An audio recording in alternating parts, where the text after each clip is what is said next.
Ito ay rated SPG. Striktong patnubay at gabay ng magulang ang kailangan. Maaaring may masiselang tema, lengguwahe, karahasan, sexual, horror o droga na hindi ang ama na si Lolo Pepe.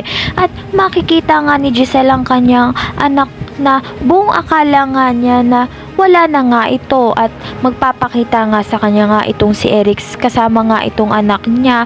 Ngunit sa hindi nga inaasahang pangyayari at unang pagkikita nga nito ni Giselle at ang kanyang anak ay masasaktan nga niya ito dahil nga masama ang loob nga ni Justin nga nito dito sa kanyang ina na si Giselle dahil nga inabandon na nga sila nito at hindi naman nga alam ni Giselle na buhay nga talaga ang kanyang anak at dito nga may posibilidad na bumawi nga at magpakananay nga muli itong si Giselle sa kanyang anak si Justin dahil hindi pa nga huli ang lahat at may pagkakataon pa nga siyang bumawi dahil nga ngayon ay makakasama na nga silang dalawa.